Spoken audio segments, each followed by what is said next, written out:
ಸಹೇಲಿ ಸಂಸ್ಥೆಯ ಅಂಗಸಂಸ್ಥೆ ಪಾರಮಾರ್ಥ ಅದ್ವೈತ ಆಧ್ಯಾತ್ಮ ಸಿದ್ಧಿಪೀಠದ ವತಿಯಿಂದ ಸಹೇಲಿ ಸಂಸ್ಥೆಯ 30ನೇ ವರ್ಷ ಪೂರೈಸಿದ ಹಿನ್ನೆಲೆ ಅದ್ವೈತ ಜಾಗೃತಿ ಜ್ಯೋತಿ ರಥಯಾತ್ರೆ ಮತ್ತು ಪ್ರಶಸ್ತಿ ಪ್ರದಾನ ಕಾರ್ಯಕ್ರಮವನ್ನು ಏಪ್ರಿಲ್ 13ರಂದು ಹಮ್ಮಿಕೊಳ್ಳಲಾಗಿದೆ ಎಂದು ಪೀಠದ ಸ್ಥಾಪಕ ಅಧ್ಯಕ್ಷೆ ಕಿರಣ್ ತಿಳಿಸಿದರು.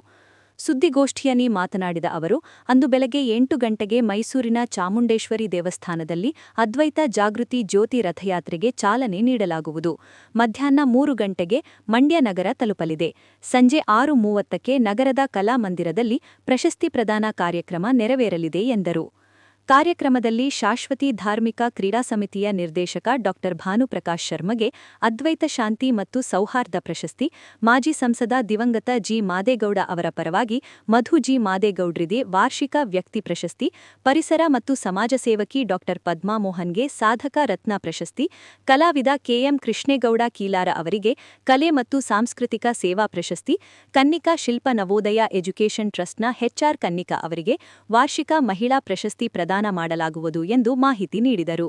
ಸಹೇಲಿ ಸಂಸ್ಥೆ 30 ವರ್ಷದ ಹಿಂದೆ ಬೆಂಗಳೂರಿನ ಬಸವನಗುಡಿಯ ಗವಿಪುರ ಗುಟ್ಟಳ್ಳಿಯಲ್ಲಿ ಜನ್ಮ ತಾಳುತ್ತೆ. ಉದ್ದೇಶ,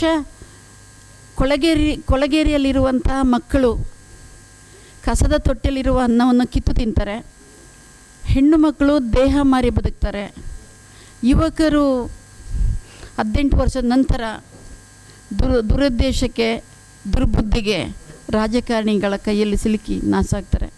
ಅವರೆಲ್ಲರ ಉದ್ಧಾರಕ್ಕಾಗಿ ಸಂಸ್ಥೆ ಸ್ಟಾರ್ಟ್ ಆಗುತ್ತೆ. ಮೊದಲಿಗೆ ಶಾಲೆಗೆ ಸೇರಿಸುವಂಥದ್ದು, ಉದ್ಯೋಗ ಒದಗಿಸುವಂಥದ್ದು, ಹಿರಿಯರಿಗೆ ವೃದ್ಧರಿಗೆ ಆಶ್ರಯ ನೀಡುವಂಥದ್ದು. ಈ 30 ವರ್ಷದ ಒಂದು ವಾರ್ಷಿಕೋತ್ಸವ ಸಮಾರಂಭವನ್ನು ನಾವು ಮೈಸೂರಿನಿಂದ ಬೆಂಗಳೂರಿಗೆ ಜ್ಯೋತಿಯನ್ನು ತೆಗೆದುಕೊಂಡು ಬರುವಂತಹ ಒಂದು ರೀತಿಯಲ್ಲಿ ಆಚರಿಸ್ತಾ ಇದ್ದೇವೆ.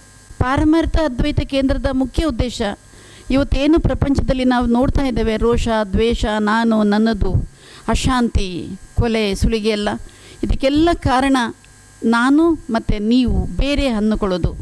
ಯಾವಾಗ ನಮ್ಮಲ್ಲಿ ಯಾವುದೇ ಭೇದ ಇರುವುದಿಲ್ಲವೋ, ನಾವೇ ನೀವಾಗಿ ನೀವೇ ನಾವಾಗಿ ಬದುಕಿದಾಗ ಈ ಎಲ್ಲ ತಂತ್ರವು ಶುದ್ಧವಾಗಿ ಸುಭದ್ರವಾದಂತಹ ಭಾರತ ದೇಶ ನಿರ್ಮಾಣವಾಗುತ್ತೆ. ಇದು ನಮ್ಮ ಪಾರಮಾರ್ಥದ ತತ್ವ. ಗೋಷ್ಠಿಯಲ್ಲಿ ರುದ್ರೇಶ್, ಭರತ್, ಗಂಗಾಧರ್, ರಘು ಇದ್ದರು.